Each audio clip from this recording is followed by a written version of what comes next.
Hello students, welcome to our YouTube channel of Welkin National School, Vasai East. This is your English teacher, Miss Jyoti Singh. Students, today we are going to learn a chapter in your English textbook, Standard 5, that is Weed in the Garden. Students, what is weeds? Do you all know weeds? Weeds is an unwanted plants which grow side by side with the plants we plant. जो पौधे हम लगाते हैं उसके साथ जो unwanted grass या जो प्लांट्स जो है वहाँ पे ग्रो होते हैं, that is to be called as weeds. So today in this chapter we are going to learn why this chapter is included in this standard and what is the meaning of this chapter. Let's proceed with our chapter. Most of the parents like to fulfill the wishes of their children. They feel sorry when they cannot indulge their kids or when they have to scold them. And when even a scolding has no effect, the parents became very unhappy. Such was the case with Anshuman and his parents. Now, this is the story about a boy named Anshuman. How the parents of Anshuman were feeling and what are their experiences have been shared in this story.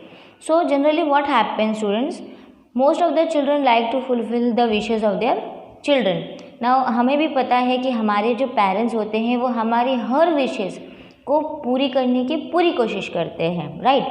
But sometimes they also feel sorry if we cannot as a parent, if I am not able to fulfill my child's wish, I feel very sorry.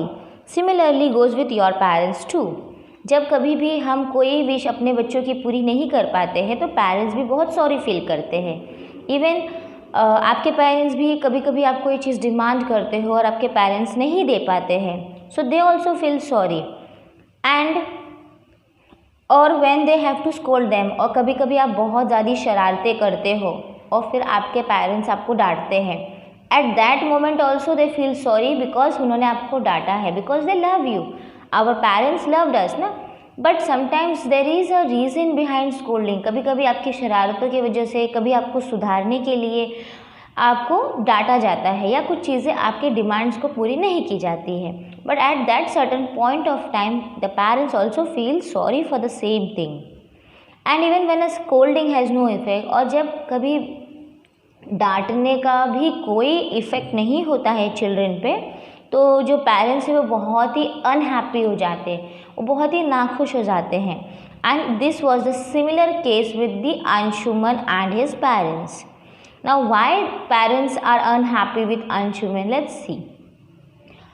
Anshuman's parents had noticed that he was developing some bad habits. What Anshuman parents noticed? Anshuman parents ने notice किया कि अंशुमन के अंदर कुछ बुरी आदतें आ रही है, इनकलकेट हो रही है, अपनाई जा रही है. Naturally they begin to warn him time and again. Now time and again student is a phrase. Time and again का मतलब है बार बार. सो अब जब बैड हैबिट्स अंशुमन के अंदर आ रही है तो नेचुरल बात है कि पेरेंट्स जो है वो उनको वार्न करेंगे पहले कि ऐसे मत करो, this is wrong, this is bad. In this way they were warning him, but all in when. All in when मतलब सब व्यर्थ है, कोई अंशुमन को किसी के बातों का कोई भी असर नहीं होता था. Anshuman just wouldn't listen. वो कभी सुनता ही नहीं था किसी की बातें. कोई आप उसको अच्छे के लिए बोलते या पेरेंट्स उसके वार्न करते थे, स्कोल्ड करते थे, बट उस पर कोई इफ़ेक्ट नहीं होता था. He refuse to believe that he was letting those bad habits get a hold over him. Now hold over him means control जो है छूट रहा था, और वो ये मानने के लिए रेडी ही नहीं था कि ये बुरी आदतें उसके अंदर इतनी ज़्यादा होने लगी है कि अब वो चाह के भी उसे निकाल नहीं पा रहा था. Because you know it's a human tendency students, whenever we inculcate any kind of behaviour whether it is a good और बैड, एक सर्टेन पॉइंट ऑफ टाइम के बाद हम चाह के भी उसे सुधार नहीं पाते हैं. तो इसीलिए हमारे पेरेंट्स क्या करते हैं, वो हमें वार्न करते हैं. जब भी हम पहली गलती करते हैं तो वो हमें वार्न करते हैं, हमें समझाते हैं. बट इफ़ हम नहीं समझते हैं सो बाद में वो प्रॉब्लम्स इतनी बढ़ जाती है कि हम उसको फिर रिवाइव नहीं कर सकते, सुधार नहीं पाते हैं। Gentle words, strict warnings, a scolding now and then. His parents tried everything short of beating him up. So प्यार से समझाना, डांट के समझाना, मार के समझाना, हल्का सा सब कुछ ट्राई कर लिया था, बट अंशुमन पे कोई असर नहीं हो रहा था। And that they would never do.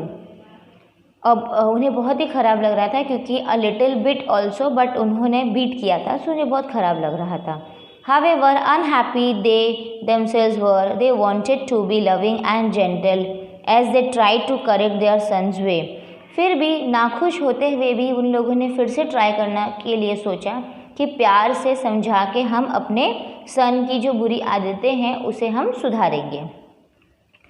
Soon an opportunity presented itself. Anshuman had gone to stay on his grandfather's farm with his parents. और जल्दी ही वो मौका अंशुमन के पेरेंट्स के सामने आ गया। अंशुमन ने अपने ग्रैंडफादर के फार्म पे गए थे अपने पेरेंट्स के साथ वेकेशन पे। Early one morning his father took him, और एक दिन सुबह उनके फादर ने वहाँ उनको वॉक पर लेके गए around the farm. He was describing the specialities of various plants and vines and bushes and trees to Anshuman. और अंशुमन के फादर क्या कर रहे थे, ही वॉज डिस्क्राइबिंग, वो बता रहे थे वो स्पेशलिटी हर एक प्लांट्स की, कौन सी लार्ज है, कौन सा बुश है, कौन सा श्रब है, कौन सा प्लांट वाइन है, कौन सा ट्री है, वो सारे डिस्क्रिप्शन जो है प्लांट्स के बारे में अंशुमन को बता रहे थे।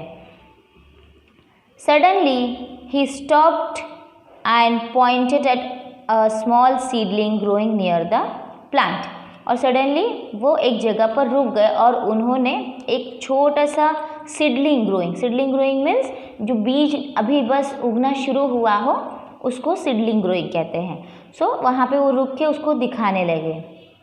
Anshuman, that's a weed, can you pull it out?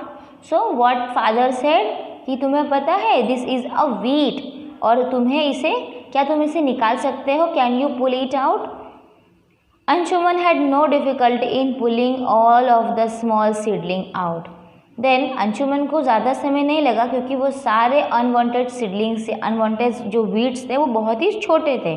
सो उसने क्या किया, वो जल्दी जल्दी within a minute he pulled out all the small seedling out.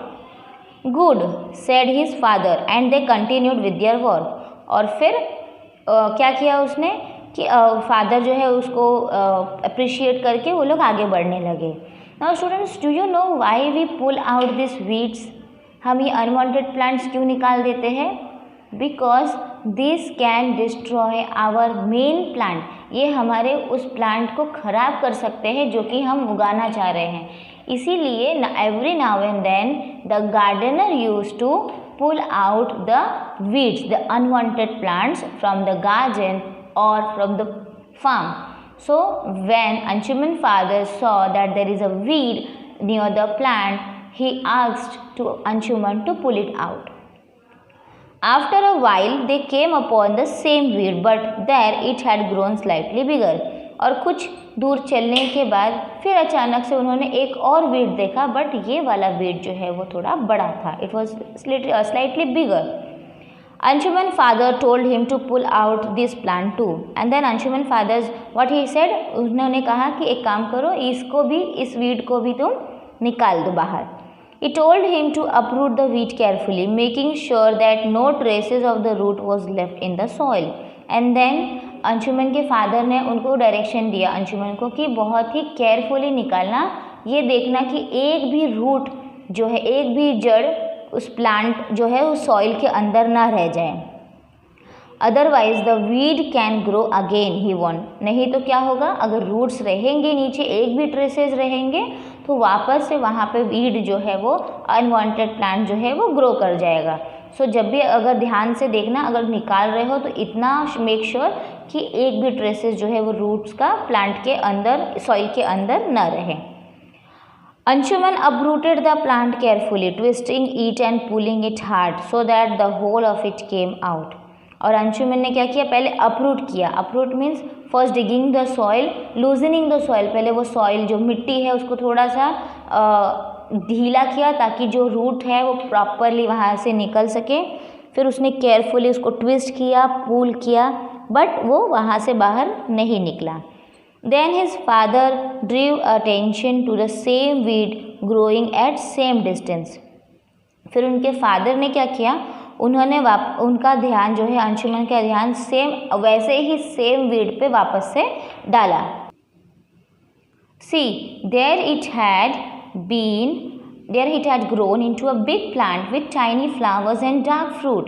So what Anshuman father said कि देखो यहाँ पे तो सीडलिंग थोड़ी बड़ी थी, तो anyhow you manage to pull it out, but now see again the same kind of weed is there, and उस वीड में फ्लावर्स और फ्रूट्स, डार्क फ्रूट्स जो है वो भी निकल आए। See as you can see in the picture, Anshuman is trying to pull out the unwanted plant, because in that plant the flowers are in a dark color, the fruits are in a dark color which no one likes.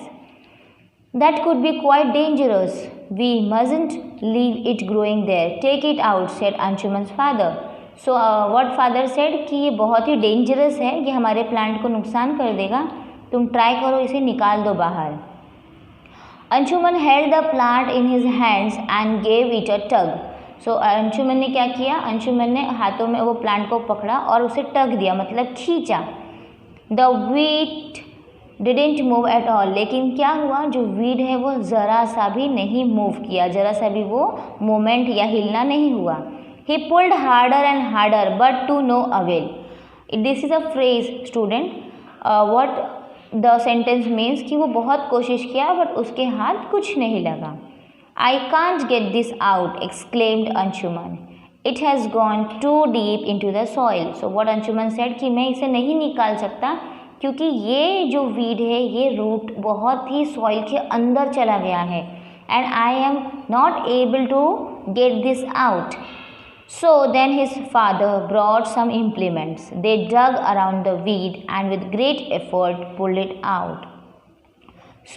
अब हाथों से तो वो नहीं निकल रहा था क्योंकि रूट्स के अंदर, रूट्स जो है वो सॉइल के काफ़ी अंदर चला गया था।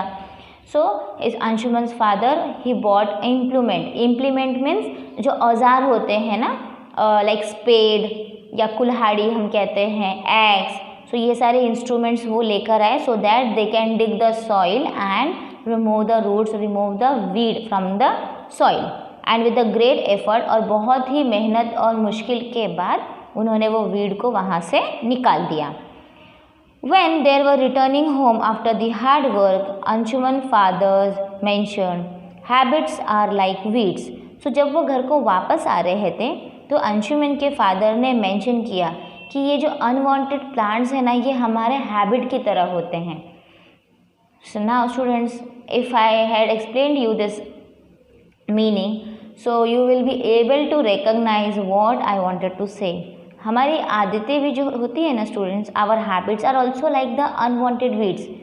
It is like naturally we can inculcate the good habits and the bad habits, but the most important thing, you know what, we have, when our parents, when our guardian mentioned us that this is good habit or bad habit, we should improvise that, and this is the main role of as a parent and as a student and as a child.